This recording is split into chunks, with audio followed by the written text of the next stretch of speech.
Two types of equilibria. एक homogeneous equilibria असतं आणि एक असतं हेटेरोजिनस इक्विलिब्रिया.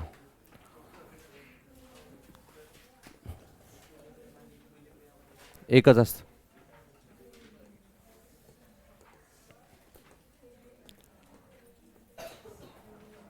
होमोजिनस इक्विलिब्रिया हे असं इक्विलिब्रियम असतं की ज्याच्यामध्ये सगळे तुमचे कंपोनंट्स, रिॲक्टंट्स आणि प्रोडक्ट हे एकाच फेजमध्ये असतील. त्याला होमोजिनस इक्विलिब्रियम असं म्हणायचं. बघा example, N2 H2 gives NH3. So इथं रिॲक्टंट आणि प्रोडक्ट सगळे एकाच फेजमध्ये आहे, दॅट इज गॅशियस फेज. कुठली पण फेज असू द्या, गॅस असू द्या, लिक्विड असू द्या किंवा सॉलिड्स असू द्या, बट सगळ्यांची फेज काय असेल, एकच असेल. याला होमोजिनस इक्विलिब्रियम असं म्हणणार. आणि एक असतं तुमचं हेटेरोजिनस. हेटेरोजिनसमध्ये बघा, समजा कॅल्शियम कार्बोनेटचं डिकम्पोजिशन आपण बघितलं.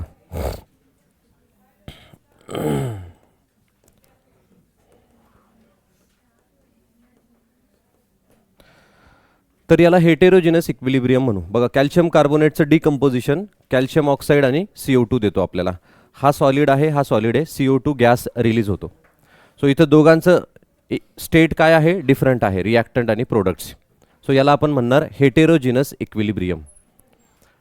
येते लक्षात. कालपर्यंत आपण सगळे गॅस बघितले, आता हे तुमचं सॉलिड लिक्विड पण त्याच्यात इंट्रोड्यूस झालं बघा. ठीक. अजून एक समजा H2O आहे तुमचं, लिक्विड आहे, त्याचं इक्विलिब्रियम कुणासोबत एस्टॅब्लिश झालं, गॅससोबत. हे पण हेटेरोजिनस इक्विलिब्रियमचं इक्वेशन आहे. इथं काय आहे, लिक्विड. सो सॉलिड इथं बघा लिक्विड आहे, इथं गॅस आहे. सो स्टेट काय आहे, चेंज आहे. मग जर स्टेट वेगवेगळ्या स्टेट्स असतील तर त्याला हेटेरोजिनस म्हणणार. सारख्या स्टेट असतील तर त्याला होमोजिनस. होमो म्हणजे सेम, हेटेरो म्हणजे डिफरंट. सो लिहा एक टाइप्स ऑफ इक्विलिब्रियम. फर्स्ट लिहा होमोजिनस इक्विलिब्रियम.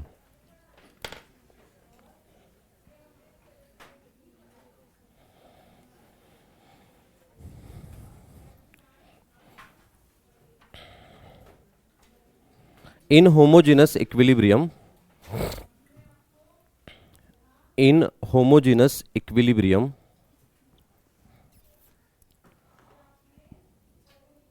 all reactants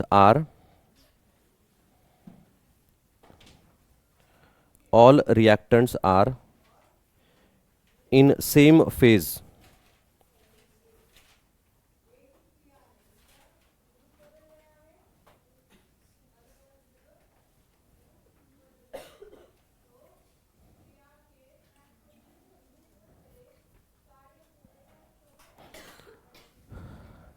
हे एक्झाम्पल लिहा.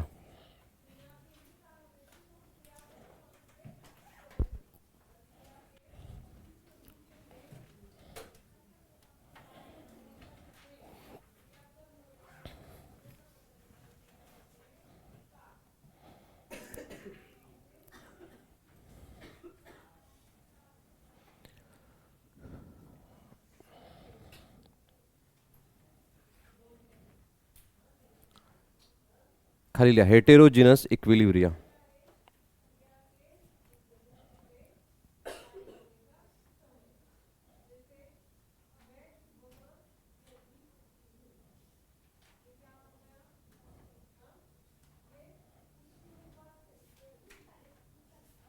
Heterogeneous equilibrium.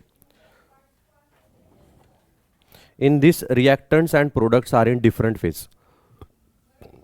Reactants and products are in different phase.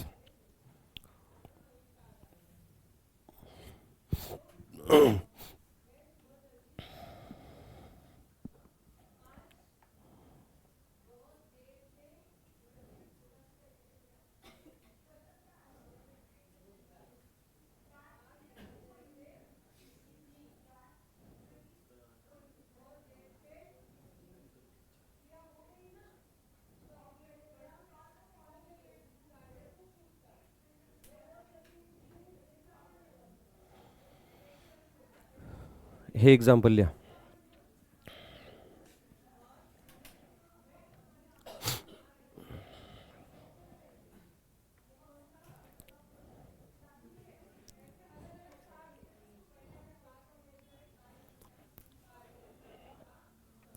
Equilibrium constant for heterogeneous equilibrium. Equilibrium constant for heterogeneous equilibrium.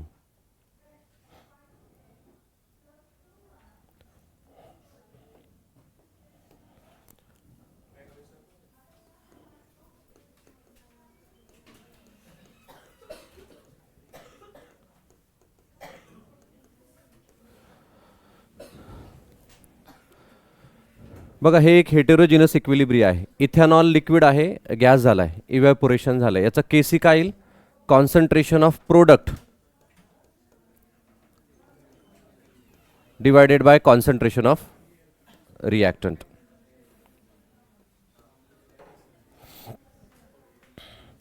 But हे जे concentration of liquid आहे ते आपण constant consider करतो.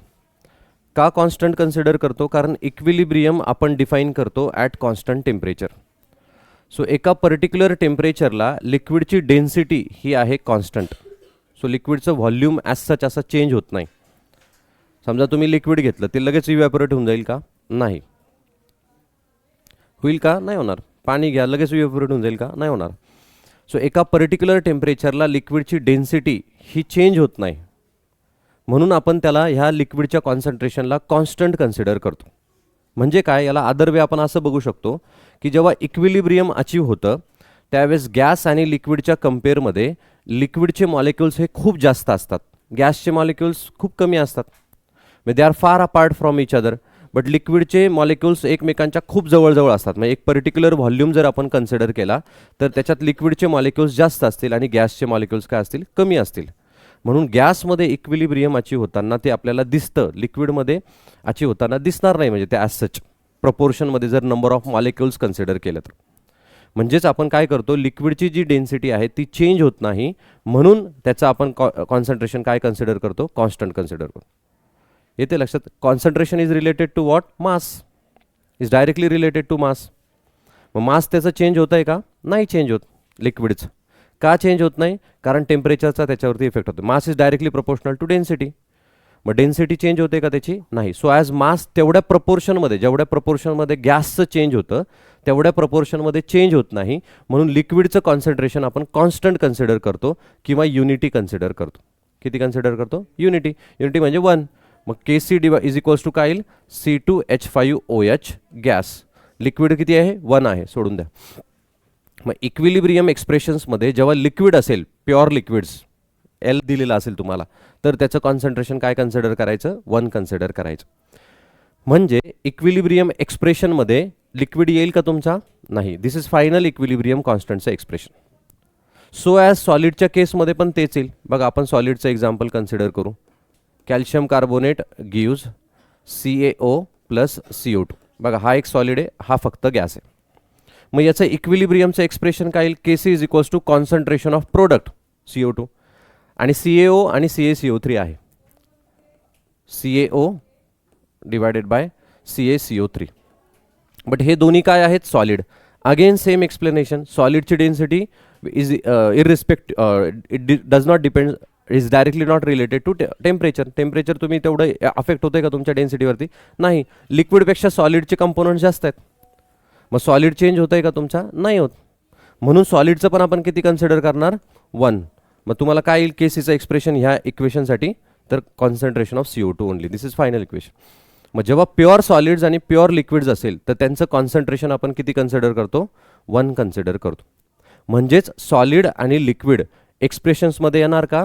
नाही, येणार नाही. बघा आणखी एक एक्झाम्पल घेतो. बघा H2O समजा सॉलिड आहे, is equilibrium with H2O liquid. याचं KC काय येईल? Not defined. येणारच नाही. दोन्ही 1-1 आहे ना. सो त्याला आपल्याला डिफाईन करता येईल का? नाही. आपल्याला KC डिफाईन कशात करायचा आहे? एकतर कॉन्सन्ट्रेशन्समध्ये किंवा KP मध्ये, दॅट इज पार्शियल प्रेशर्समध्ये. सो याला प्रेशर पण अप्लाय होत नाही. सॉलिडला प्रेशर चालेल का? नाही. ते डिस्ट्रक्टिबल असतात प्रेशरला, सो चालतच नाही. सो त्याला त्याच्यात डिफाईन करू शकतो का? नाही. येते लक्षात? मग याच्या केसमध्ये काय? Not defined. संपला विषय. असं काही नाही का KC आला एक्सप्रेशन आलंच पाहिजे. पॉईंट कळतंय मी काय म्हणतोय? मग जेव्हा प्युअर सॉलिड्स आणि प्युअर लिक्विड्स असतील त्यावेळेस त्यांचं कॉन्सन्ट्रेशन आपण युनिटी कन्सिडर करतो, इक्विलिब्रियमच्या एक्सप्रेशन्समध्ये त्यांना आपण घेणार नाही. एक दुसरी गोष्ट, फक्त कुणाला घेणार? गॅसला. आणि जर तुमचे डिझॉल्व्ड सबस्टन्सेस असतील, डिझॉल्व्ड सबस्टन्सेस म्हणजे काय? ॲक्वियस असेल, असं ॲक्वियस लिहिलेलं असेल, तर मग मात्र तुम्हाला त्याला एक्सप्रेशन्समध्ये घ्यायला लागेल. म्हणजे काय की आता बघा, समजा एखादं एक्झाम्पल आपण कन्सिडर केलं. अगोदर हे लिहू, मग ते नंतर बघू. सो हे एक एक्झाम्पल लिहा, हे मधलं एक्झाम्पल लिहा फक्त इथपर्यंत. हे इक्वेशन लिहा आणि हे इक्वेशन लिहा.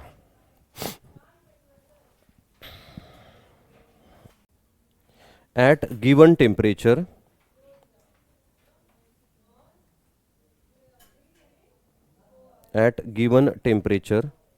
the density of liquid is constant. Density of liquid is constant irrespective of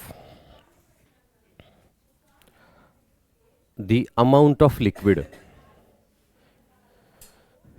Density of liquid is constant irrespective of amount of liquid in bracket active mass. In bracket active mass. Active mass म्हणजे जो actual मास तुमचा contribute करतो इक्विलिब्रियमला, त्याला आपण म्हणू. Hence the concentration of liquid is considered as constant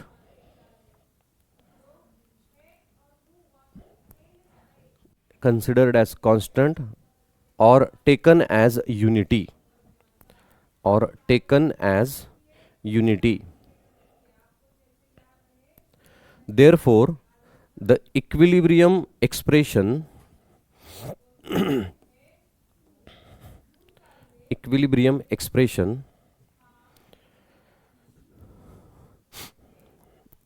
आणि हे लिहा.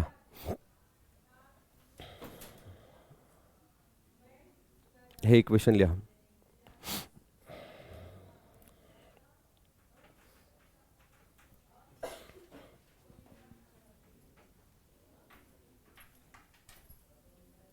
आपण काल बघितलं का युनिट कसं फाइंड आउट करायचं ते सांगितलं मी तुम्हाला.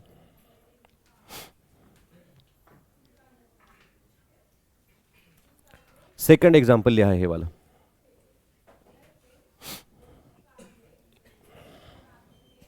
नंतर घेता का मॅडम?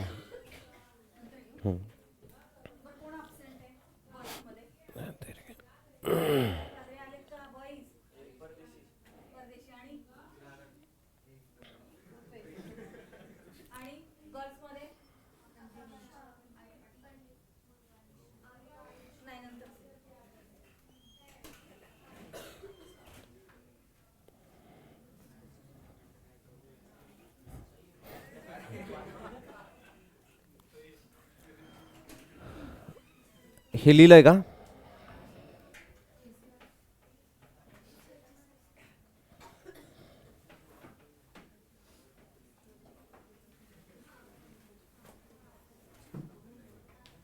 ती रेकॉर्डिंग चालू असतं, स्टॉप नाही करतायत, पॉज. येडे असतात बाबा. हे लिहिलंय का?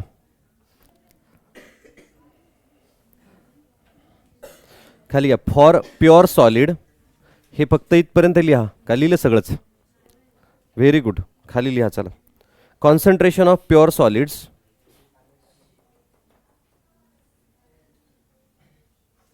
Do not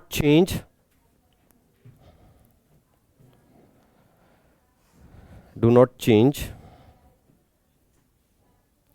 hence considered as unity.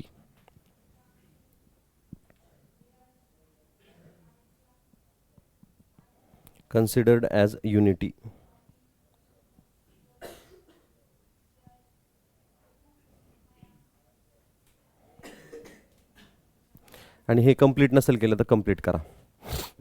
आणि हे पण एक एक्झाम्पल लिहून टाका. Not defined. खाली लिहा बघा. While writing equilibrium constant expression. While writing equilibrium constant expression for heterogeneous reaction. While writing equilibrium constant expression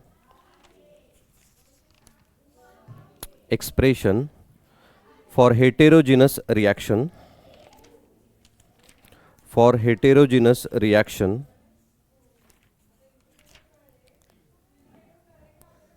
only the concentration of gases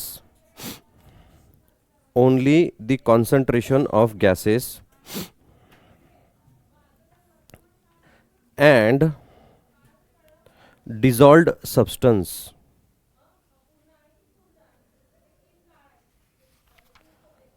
are dissolved substance in bracket aqueous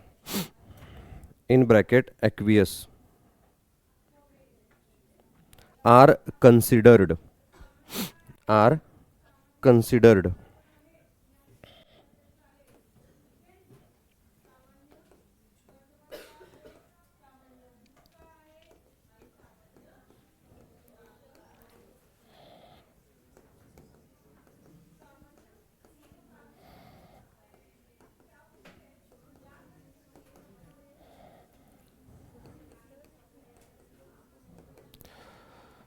बघा याचं expression काय येईल आता आपण काय बघितलं की तुमचा ॲक्वियस किंवा गॅशियस सबस्टन्स आपण कन्सिडर करू. सो याचा KC इज इक्वल्स टू काय येईल कॉन्सन्ट्रेशन ऑफ प्रोडक्टमध्ये कोण आहे AgNO3 आणि H2O काय आहे pure liquid.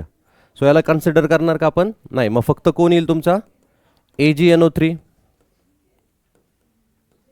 Race to 2 divided by बघा हा सॉलिड आहे हा येईल का नाही. काय येईल मग HNO3 रेस टू 2 येते लक्षात. सो फक्त आपण कुणाला कन्सिडर करणार गॅसला आणि ॲक्वियस ऑर डिझॉल्व्ड सबस्टन्सेसला. सो एक एक्झाम्पल लिहा.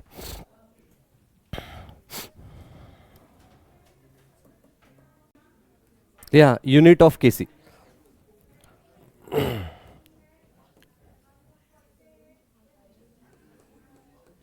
कॉन्सन्ट्रेशन आपण कशाच्या टर्म्समध्ये डिफाईन करतो moles per DM cube.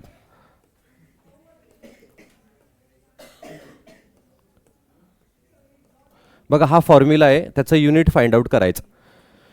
KC is equals to moles per DM cube raise to delta N. Delta N म्हणजे काय change in number of moles of gaseous product that is number of moles of gaseous product minus number of moles of gaseous reactant. मग mole per DM cube raise to delta N जरी केलं तर direct तुम्हाला त्याचं unit मिळेल. काल आपण बघितलं ना ते कॅन्सल करत बसलो त्याची गरज नाही direct delta N raise to करायचं. बघा एक्झाम्पल घेऊन आपण समजू. H2 plus I2 gives 2HI. ठीक आहे सगळे गॅस आहेत तुमचे ऑल आर गॅसेस. सो सगळे येतील एक्सप्रेशन्समध्ये. ठीक आहे मग याचे number of moles of gaseous product किती आहे 2 आणि रिॲक्टंट किती आहे 2. सो किती आलं हे 0. So delta N raise to 0 म्हणजेच किती येईल राजा 1 म्हणजेच काय येईल नो युनिट. 1 म्हणजे युनिट आहे का आता इथं नाही. मग KC हॅज नो युनिट. येते लक्षात सिम्पल. आता बाकीचं करत बसायचं का नाही. बघा आणखी बघू आपण.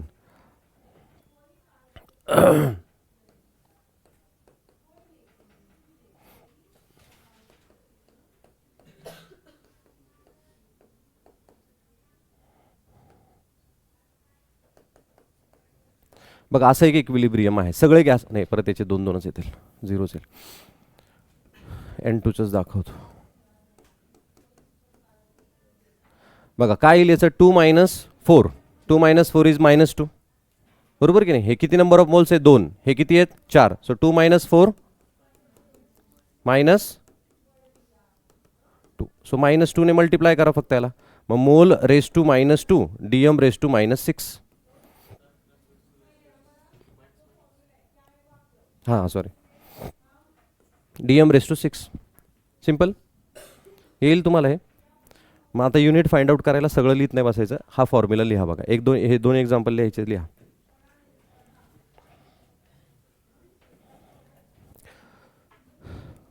खाली इक्विलिब्रियम कॉन्स्टंट इज नाही कॅरेक्टरिस्टिक्स ऑफ इक्विलिब्रियम कॉन्स्टंट असली. Characteristics of equilibrium constant.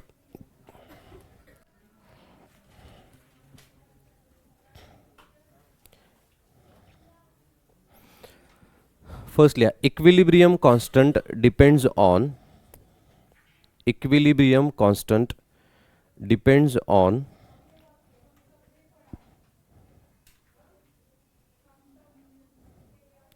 mode of representation of reaction. Mode of representation of reaction.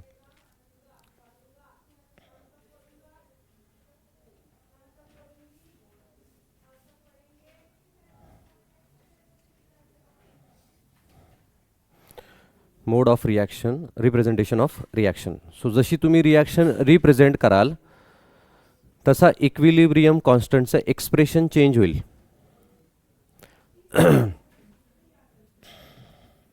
बघा आता हीच वरची आपण रिॲक्शन कन्सिडर केली तर याचं इक्विलिब्रियमचं एक्सप्रेशन काय येईल Kc is equals to HI raise to 2 H2 आणि I2.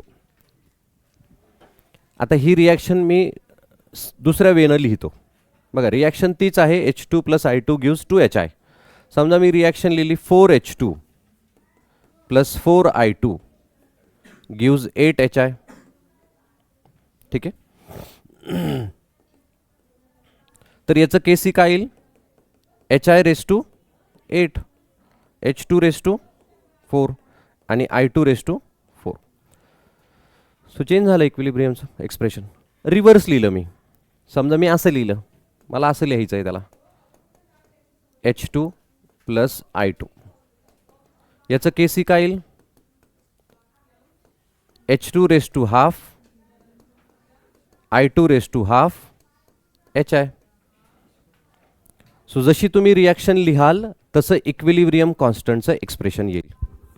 So it depends on mode of representation. तुम्ही त्याला कसं रिप्रेझेंट करतायत.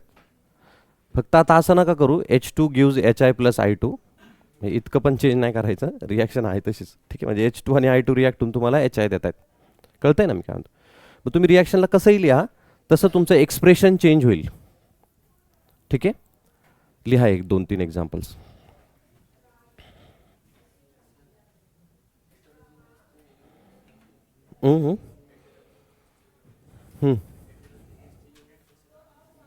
तेच गॅस येईल ना फक्त त्याच्यात. डेल्टा एन म्हणजे गॅस येईल फक्त. मग गॅसचंच येईल फक्त. सॉलिड लिक्विडचे युनिट नाही येणार. इफ नेक्स्ट लाईनला लिहा next point. If two reversible reactions. हा दुसरा point. If two reversible reactions adds the equilibrium constant for a reaction. Equilibrium constant for a reaction is product of equilibrium constant of reaction is product of equilibrium constant of equilibrium constant of individual reaction. Individual reaction.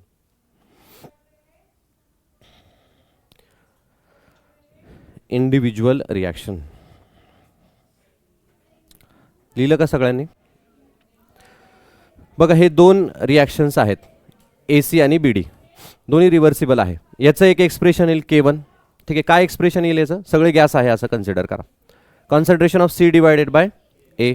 याचं काय येईल concentration D divided by B. दोघांची addition केली काय येईल तुम्हाला A plus B gives C plus D. So याचं एक इक्विलिब्रियम एक्सप्रेशन मिळेल त्याला मी Kc म्हणतो. Kc इज इक्वल्स टू काय आहे राजा CD divided by AB. CA काय होता तुमचा C divided by A K1. D divided by B काय आहे K2. So Kc is equals to काय येईल K1 इंटू K2. सो जेव्हा तुम्ही 2 रिॲक्शन्स ॲड करता त्यावेळेस त्यांचं इक्विलिब्रियम कॉन्स्टंटचे जे एक्सप्रेशन्स आहे त्यांचं काय होणार मल्टिप्लिकेशन. ठीक आहे. सो ॲज जर तुम्ही सबस्ट्रॅक्ट करत असाल तर डिव्हिजन होईल. ठीक आहे. इफ सबस्ट्रॅक्ट्स दोन इक्वेशन जर आपण सबस्ट्रॅक्ट केले तर K C is equals to K1 divided by K2. ठीक आहे. ॲडिशन केली तर काय येईल? मल्टिप्लिकेशन. आणि सबस्ट्रॅक्शन केली तर काय येईल? डिव्हिजन येईल इक्विलिब्रियम एक्सप्रेशन्सची. ठीक आहे. लिहा हे.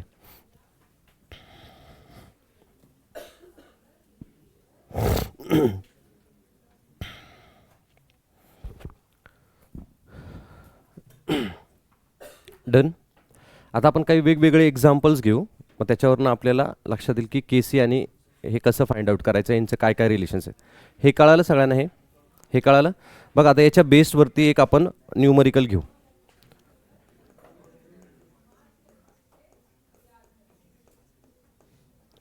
याचा के सी आहे 49. ठीक आहे.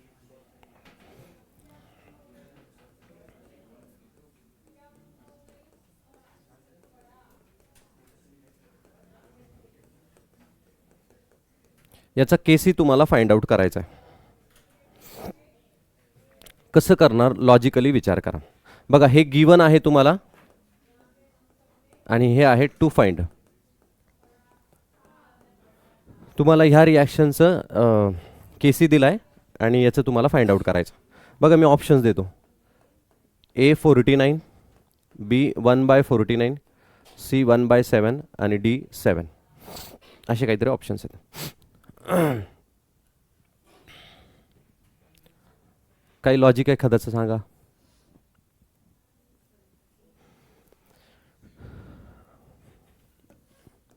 बघा हे गिवन आहे आपल्याला, बरोबर की नाही? मग याचं एक्सप्रेशन काय येईल? K C is equals to HI⁻². आणि काय येईल याचं? H2 आणि I2. ही व्हॅल्यू किती दिली आहे? 49. या दोघांमध्ये काय डिफरन्स आहे? इक्वेशन रिव्हर्स केलं आहे बघा. ओके, इक्वेशन काय केलं आहे? रिव्हर्स केलं आहे. मग ह्या इक्वेशनसाठी नीट लक्ष द्या बघा. लिहू नका, अगोदर बघा. याचं के सीचं जे काय एक्सप्रेशन असेल H2⁻², I2⁻², तर ते काय आहे? फक्त रिव्हर्स केलं आहे. मग फॉरवर्ड आणि रिव्हर्स रिॲक्शनच्या के सीमध्ये काय रिलेशन असतं? Is inverse. आठवतं की नाही? मग हे इनवर्स आहे ना 1/KC. याला के सी डॅश म्हणू म्हणजे आपल्याला डिस्टिंग्विश होईल. मग 1/KC. मग 1/A ची व्हॅल्यू किती आहे? 49. किती आहे? 49. मग आन्सर काय येईल? नाही येणार.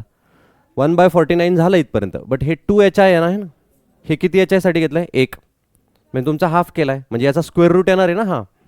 म्हणजे बघा हे एक्सप्रेशन असं आहे के सी डॅश. नीट लक्ष द्या. H2⁻², I2⁻½ divided by HI. असं आहे की नाही? येते लक्षात? आणि हे एक्सप्रेशन काय आहे? असं आहे. मग याचा जर तुम्ही स्क्वेअर केला तर तुम्हाला काय मिळतं? हे मिळतं. म्हणजेच तुम्हाला याचं काय करायला लागणार आहे? स्क्वेअर रूट करायला लागणार आहे याचं. याचा स्क्वेअर केला तर हे मिळेल आणि याचा स्क्वेअर रूट घेतला तर राजा ते मिळेल. मग याचा स्क्वेअर रूट म्हणजे 49चा काय करायला लागेल? Square root. बट 49चा इनवर्स घ्यायला लागेल ना. हा रिव्हर्स आहे. मग काय येईल तुमचं? 1/7. काय येईल? 1/7. पॉईंट कळाला? बघा परत आपण बघूया. बघा हे त्याचं एक्सप्रेशन आहे 49. ठीक आहे. 49 is equals to this equation HI⁻², H2, I2. ठीक आहे. मी याचा स्क्वेअर रूट घेतो. ठीक आहे. याचा स्क्वेअर रूट घेतला. काय येईल याचा square route? 7. HI⁻², sorry H2 आणि I2. ठीक आहे. हे काय येईल तुमचं? हाफ. हे काय येईल? हाफ. बरोबर. याचा स्क्वेअर रूट असा येईल. Yes sir no. हे म्हणजेच काय आहे तुमचं? याचं रिव्हर्स रिॲक्शन. बघा आता फॉर सेकंड रिॲक्शन, ह्या रिॲक्शनसाठी for HI half H2 plus half I2. मग याच्यासाठी के सी डॅश बघा काय येईल? H2⁻², I2⁻½ divided by HI. बरोबर की नाही? याचा इनवर्स घेतला आपण, याचा इनवर्स, मग काय येईल हे तुमचं 1/kc डॅश. मग हा काय येईल HI H2 raise to half I2 raise to half. ठीक आहे, हे किती व्हॅल्यू त्याची 7. मग 1/kc dash is equals to 7, म्हणजेच kc is equals to 1/7. kc dash is equals to काय येईल मग 1/7. तर कसं पण सॉल्व करा, असं करा तसं करा, काय येईल आन्सर 1/7. ठीक आहे, लिहा हे.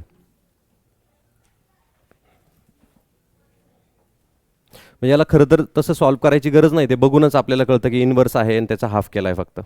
ठीक आहे, आणि KC आणि KC डॅशचं रिलेशन काय असतं, KC is equals to 1/kc dash.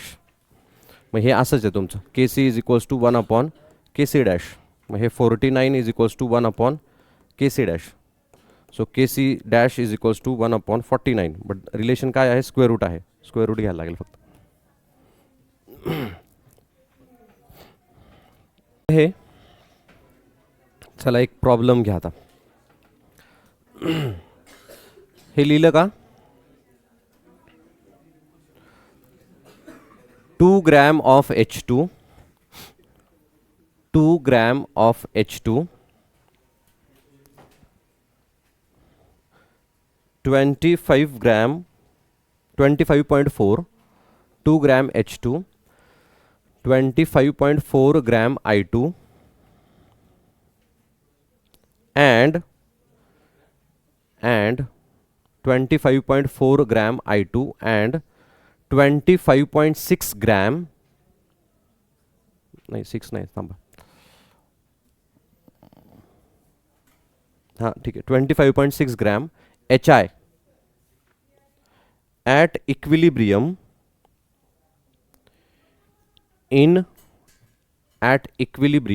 in 1 liter vessel. Find KP and KC. Find KP and KC. हा जुना IITचा क्वेश्चन आहे बघा, म्हणजे त्यावेळेस JEE नव्हतं, त्यावेळेस IIT एक्झाम होती. जुना आहे, 2004, 5, 6 असं काहीतरी असेल. सो बघा काय दिलं आहे तुम्हाला, H2 प्लस I2 ची रिॲक्शन दिली आहे. म्हणजे H2 आहे रिॲक्शन कंटेनरमध्ये, I2 आहे आणि HI पण आहे. ठीक आहे, आणि त्यांनी सांगितलं आहे की ॲट इक्विलिब्रियम, म्हणजे इक्विलिब्रियम अचीव झालं आहे. बघा क्वेश्चन रीड करा सगळ्यांनी. क्वेश्चन काय आहे की 2 ग्रॅम ऑफ H2 आहे, 25.4 ग्रॅम आयोडीन आहे आणि 25.6 ग्रॅम HI आहे. कुठं आहेत, ॲट इक्विलिब्रियम. सो मास दिलं आहे तुम्हाला इक्विलिब्रियमला, कॉन्सन्ट्रेशन नाही दिलेलं. आणि पुढं सांगितलं त्यांनी are at equilibrium in 1 litre vessel, find KP and KC. ठीक आहे, ब्रॅकेटमध्ये लिहा H is equals to 1 gram, iodine is equals to 127 gram atomic mass. H is equals to 1 gram, I is equals to 127 gram.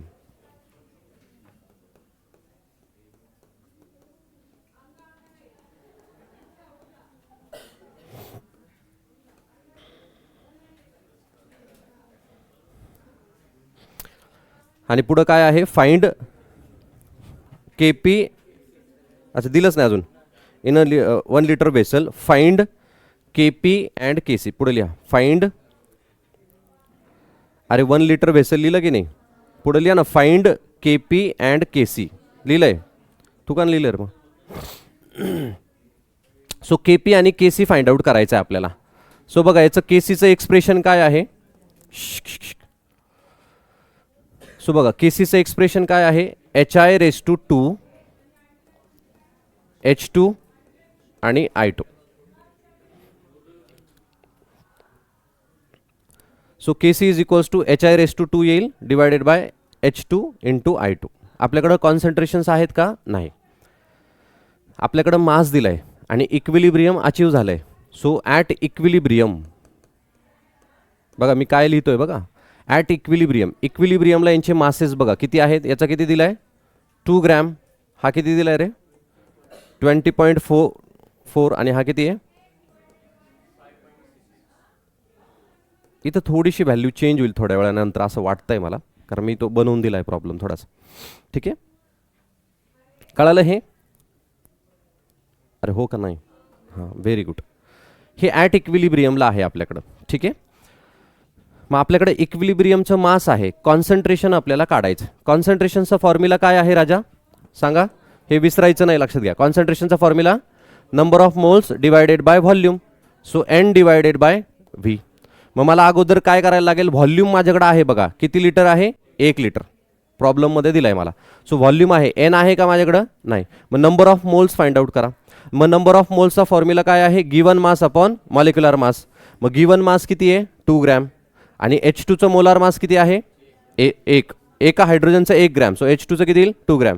So 2 divided by 2 काय येईल? 1. मग याचे number of moles काय येतील? 1 ग्रॅम. ठीक आहे. आपल्या सॉरी 1 मोल. याचे नंबर ऑफ मोल्स किती येतील? 1. असंच आयोडीनचं मास किती दिलं आत्ता? 127. सो गिवन मास किती आहे? 25.4 डिवायडेड बाय 127. सो किती येईल हे? हां, 2 आयोडीन आहे. सो त्याचं पण 127 प्लस 127 किती? 254. परत किती आलं हे? 0.1. मग बघा 0.1 मोल झाले. ठीक आहे. एच आयचं बघा, एच आयचं मॉलिक्युलर मास किती येईल आता? 127 प्लस तुमचा हा एच किती आहे? 1. So 128 gram. ठीक आहे. एच आय रे राजा, एच आयचं मास बघा ना, मॉलिक्युलर मास. एच आयचं मास म्हणजे काय? Atomic mass of hydrogen plus atomic mass of iodine. Hydrogen is 1 gram, iodine is 127. So 127 plus 1 किती झालं? 128. मग 128 गिवन मास किती आहे?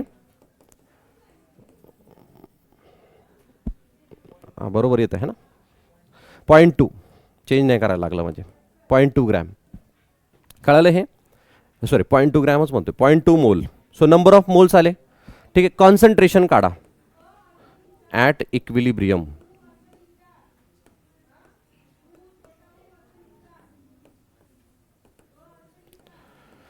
इक्विलिब्रियम म्हणजे number of moles divided by volume. So 1 by 1, 0.1 divided by 1, 0.2 divided by 1. So काय येईल? 1, 0.1, 0.2. ठीक आहे. कळालं हे कसं काढलं मी? हे काढणं म्हणजेच फक्त प्रॉब्लेम सॉल्व्ह करणं, लक्षात घ्या. हे डिव्हिजन कोणी पण करतंय, बरोबर की नाही? आता काय तुम्हाला व्हॅल्यू पुट करा फक्त. एच आय काय आहे? 0.2चा स्क्वेअर. So 0.2 into 0.2. ठीक आहे. हा काय आहे? हायड्रोजन 1. So 1 into 0.1. सो हे फक्त कॅल्क्युलेट करायचं आहे तुम्हाला. काय अवघड आहे त्याच्यात? काहीच नाही. सांगा मग तुम्ही. लिहा हे आणि के सी कॅल्क्युलेट करा. आणि मग नंतर के पी कसं करणार? K P is equals to K C R T raise to delta N.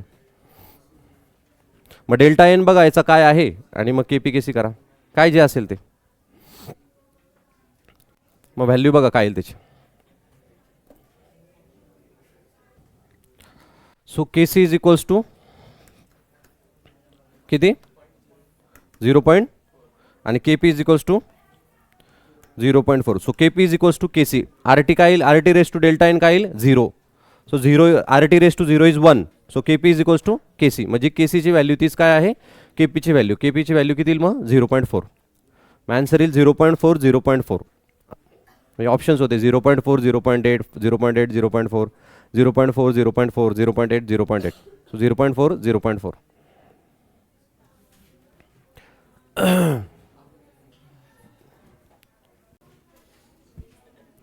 लिहा. If 1 mole of N2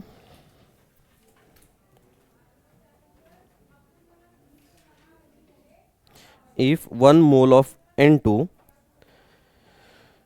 and 3 mole of H2 reacts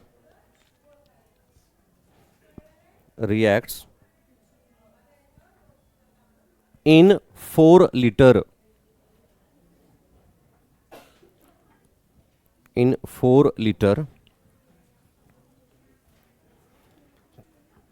container 4 liter container, if 25%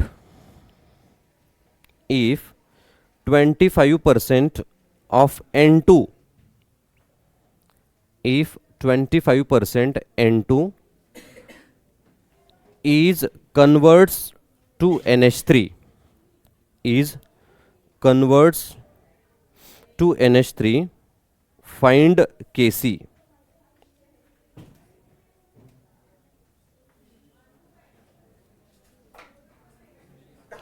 find Kc.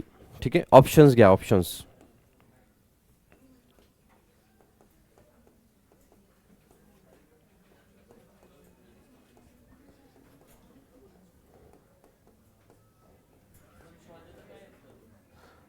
Find Kc ना राजा, तू लिहित नाही काय?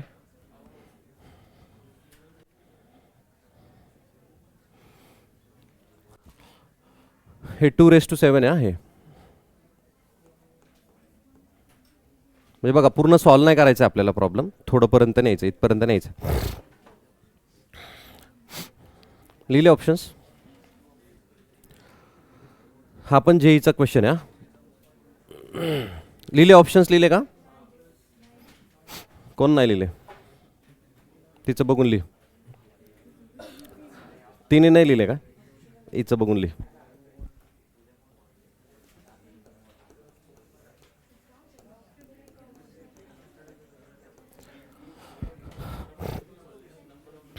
बघा इकडे लक्ष द्या, काय काय दिलंय प्रॉब्लेम मध्ये तुम्हाला. If 1 mole of N2 and 3 mole of H2. So number of moles दिलेत बघा.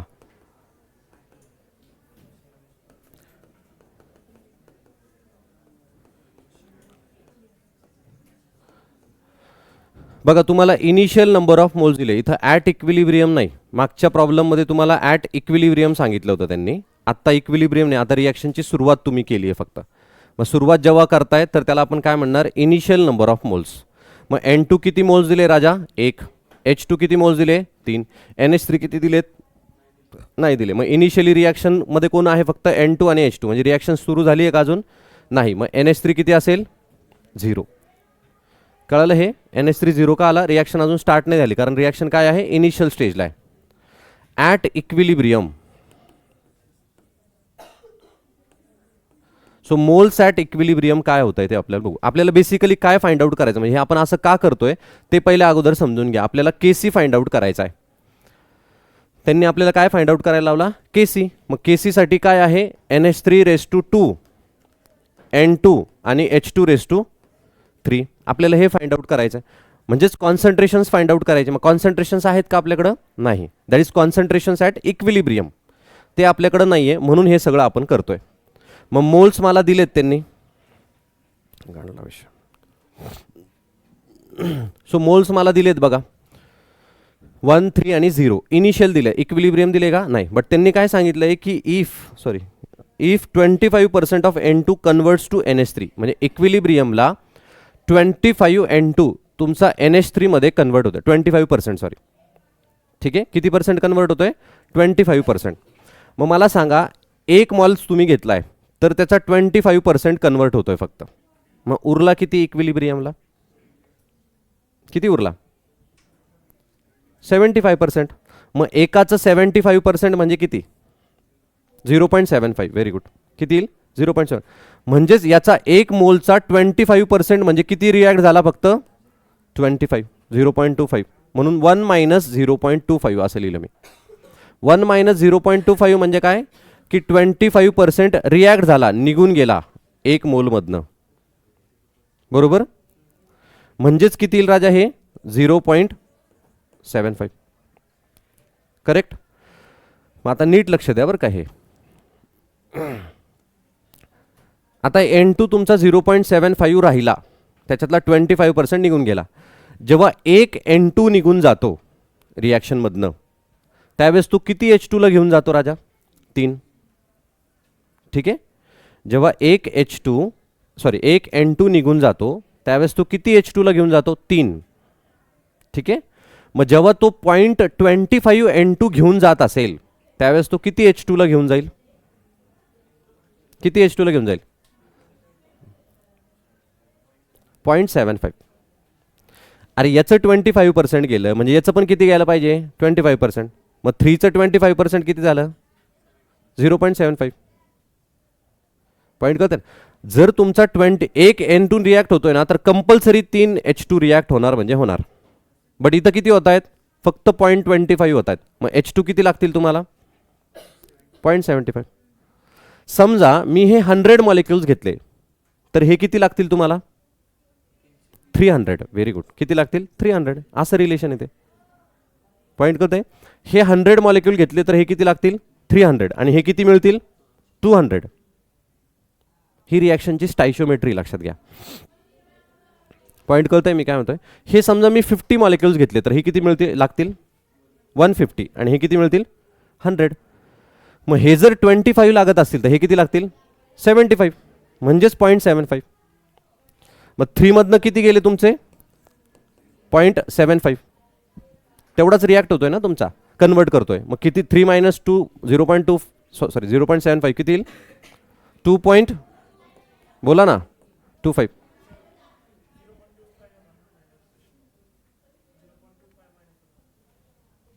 इथून तेच तर मी सांगतोय ना राजा, की जर एक N2 रिॲक्ट होत असेल तर किती H2 रिॲक्ट होतात? 3. एक N2 जर 3 H2 ला घेऊन जात असेल तर 0.25 N2 किती H2 ला घेऊन जातील? 0.75. याचं 25% आहे ना ते. अरे राजा, हा जेव्हा 100% रिॲक्ट होतो त्यावेळेस हा 100% रिॲक्ट होतो. जेव्हा हा 1 रिॲक्ट होतो त्यावेळेस हा किती रिॲक्ट होतो? 3. बट हा तर आता 25 रिॲक्ट झाला, मग हा किती रिॲक्ट होईल? 75. सिंपल मॅथ्स आहे ना, याच्यात केमिस्ट्री कुठं नाही, लक्षात घ्या. मग हे किती उरलं तुमचं? 2.25. मग आता हा जेव्हा 25% तुमचा कन्वर्ट करतोय NH3 ला, ठीक आहे, एक N2 घेऊन जातोय 2 NH3 ला, म्हणजे एक N2 किती NH3 ला प्रिपेअर करतोय? 2. मग 0.25 कितीला प्रिपेअर करेल? पॉईंट कळाला मी काय म्हणतोय? अरे राजा, एक N2 जर 2 ला प्रिपेअर करत असेल तर 2 कितीला प्रिपेअर करतील? 4 ला. 4 कितीला करतील? 8 ला. 25 कितीला करतील? 50 ला. मग 0.25 कितीला करतील?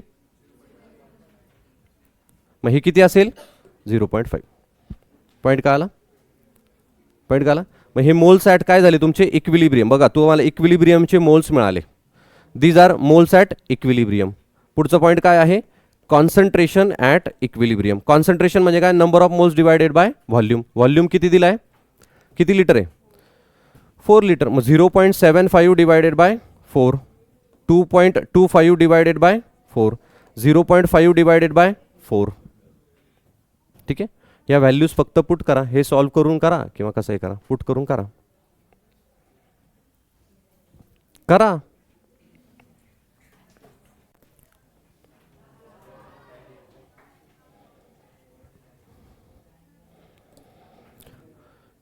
डायरेक्ट पुट करा, म्हणजे 4 कॅन्सल करता येईल तुम्हाला.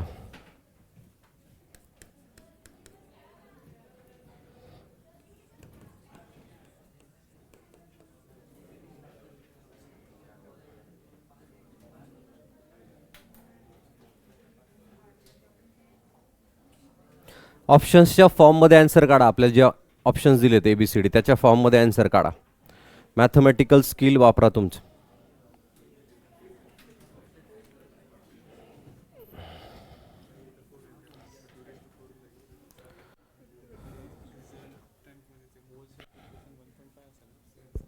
काय म्हणला? नाही ना, 1.5 कसं काय? हे बघ ना, हे रिलेशन काय आहे की जेव्हा 1 मोल तुझा N2 रिॲक्ट होतो त्यावेळेस तो, सॉरी, 1 मोल N2 रिॲक्ट होतो त्यावेळेस तो किती मोल देतो? 2 मोल देतो, बरोबर की नाही? मग तुझा रिॲक्ट किती झाला? 0.25 झाला ना फक्त. मग तो किती देईल तुला? 0.2. 1 तुला 2 देतो ना, तर 25 तुला किती देईल? 50. मग 0.25 किती देईल तुला? असं काढायचं ते. नाही नाही, तसं नाही, तसं नाही, तसं. याचा डबल होईल ना, कारण एवढाच कन्वर्ट होतोय तुझा. कळलं का तुला? रिव्हर्सिबल आहे ते. जर एकच ॲरो असता ना मग हे आलं असतं.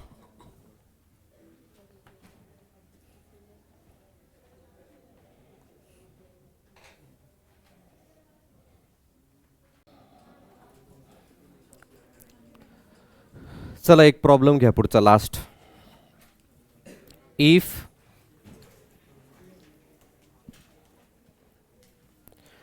3 mole of H2 and 3 mole of I2. हे नंतर सॉल्व करा बरं का. In 10 liter container, 3 mole of H2 and 3 mole of I2 in 10 liter container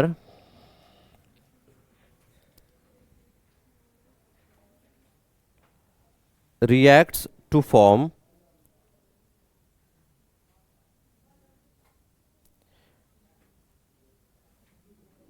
HI if Kc is 49, if Kc is 49, then find number of moles of I2, number of moles of I2, H2 and HI at equilibrium. Find number of moles of H2, I2 and HI at equilibrium. Done. परत बघा, ह्याच फॉर्मॅटवरती question आहे. तुम्हाला काय find out करायचं आहे? Equilibrium concentrations find out करायचं. Sorry, number of moles find out करायचे. So H2 plus I2 gives 2HI. ठीक आहे. बघा, नीट लक्ष द्या. आता हे इनिशियल मोल्स, सुरुवातीला तुम्ही किती मोल्स घेतले? H2 चे 3 मोल घेतले, I2 चे किती घेतले? 3, HI चे किती घेतले? 0. रिॲक्शन स्टार्ट नाही अजून. ठीक आहे. इक्विलिब्रियम अचीव केलं रिॲक्शनने. मोल्स ॲट इक्विलिब्रियम, हेच तर फाइंड आउट करायचं आहे आपल्याला. ठीक आहे. सो आपण कन्सिडर करू की जेव्हा इक्विलिब्रियम अचीव होत आहे तुमचं, ठीक आहे, तर इक्विलिब्रियममध्ये काय असणार आहे राजा? H2 आणि I2 रिॲक्ट करतील आणि HI फॉर्म करेल. ठीक आहे, बरोबर की नाही? ते प्रपोर्शन काय आहे आपल्याला माहीत नाही. म्हणजे याच्यातले किती मोल्स कन्झ्युम होत आहेत.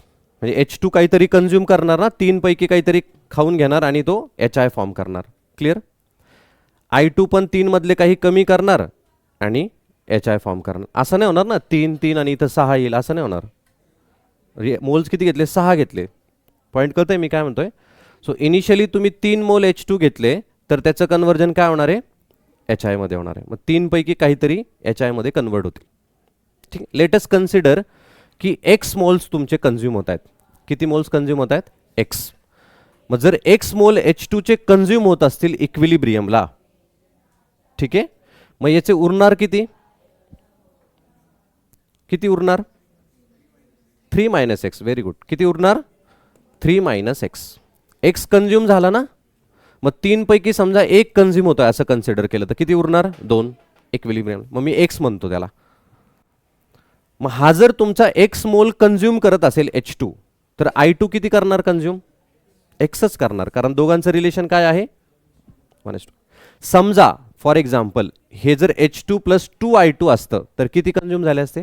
2x. मागचं आठवा 0.25चं 0.75 झालं होतं. आता एक्सचं काय झालंय? एक्सच. का? 1:1चा प्रपोर्शन आहे. समजा इथं 1:3चा प्रपोर्शन असता, 1H2 प्लस 3I2 असं असतं, तर हा एक्स कन्झ्युम होतोय, तर हा किती झाला असता? 3x. मग आता किती होणार आहे? एक्सच होणार. मग उरणार किती याचा पण? 3 मायनस एक्स. मग हा जर तुमचा 1H2 एक्स कन्झ्युम होत असेल तर तो फॉर्म किती करणार? 2HI. 1H2 किती फॉर्म करतो? 2HI. 1x किती करेल? 2x. Very good. किती करेल? 2x. मग 2x. पॉईंट का आला? मग बेसिकली तुम्हाला हेच फाइंड आउट करायचं आहे. म्हणजे ही व्हॅल्यू करायची 3 मायनस एक्स, 3 मायनस एक्स आणि 2x. म्हणजे तुम्हाला एक्स फाइंड आउट करायचं. मला जर एक्स कळाला तर मला काढता येईल ना. पॉईंट करते, म्हणजे मला एक्स फाइंड आउट करायचा आहे बेसिकली. मग हे झालं moles at equilibrium. Concentration at equilibrium किती किती लिटर आहे? 10 litre. So 3 minus X divided by 3 minus X divided by 2x divided by 10. Clear? मग यांचं केसीचं एक्सप्रेशन काय येईल? Kc is equals to HI raise to 2 H2 आणि I2. Kc ची व्हॅल्यू किती दिली आहे? 49 ना, 49. ठीक आहे. HI रेस टू काय येईल तुमचा? 2x divided by 10 raise to 2, 3 minus X divided by 10 into 3 minus X divided by 10. So बघा याला मी असं लिहितो, चालेल. हे सगळे 10 निघून जातील, सगळे 10 निघून गेले. बघा इकडे नीट लक्षात, 49 लिहू नका रे, अगोदर तुम्ही समजून घेत जा, बरोबर की नाही. मग इथं काय येईल, 49 is equals to 4x square आणि हा काय आहे 3 मायनस एक्सचा स्क्वेअर. मग याचा स्क्वेअर रूट येतो की राजा. 7 is equals to 2x divided by 3 minus X. आणि रिअरेंज करा, एक्ससाठी सॉल्व करा. एक्सची व्हॅल्यू येईल ती इथं पुट करा. 3 मायनस एक्समध्ये आन्सर जे येईल ते काय असेल I2. 3 मायनस एक्स काय असेल H2. 2 इंटू एक्स काय असेल HI. मिळाले तुम्हाला मोलसाठी इक्विलिब्रियम. कळालं हे, करा हे करता येतं ना सगळ्यांना सॉल्व.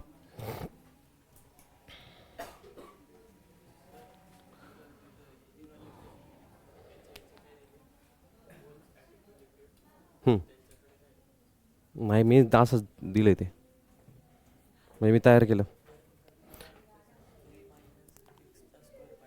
कुठं नाही रे, तसं नसतं ते. 3 मायनस एक्स कसं काय येईल, 3 मधनं एक्स गेलाय ना, तुला 10 मधनं 3 गेले, किती उरले 7. मग ते 7 घ्यायला लागेल ना. मग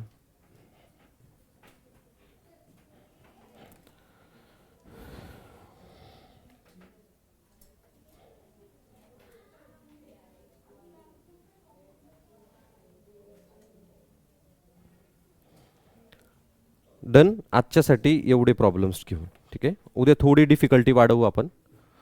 हे सोपे प्रॉब्लेम्स होत्या, फक्त याच्यात इक्वेशन हे इस्टॅब्लिश करणं एवढंच फक्त विषय. हे कोणी पण करतंय, लक्षात घ्या, याचं काही नाही आहे कॅल्क्युलेशन, ठीक आहे. हे इम्पॉर्टंट आहे समजणं, ठीक आहे.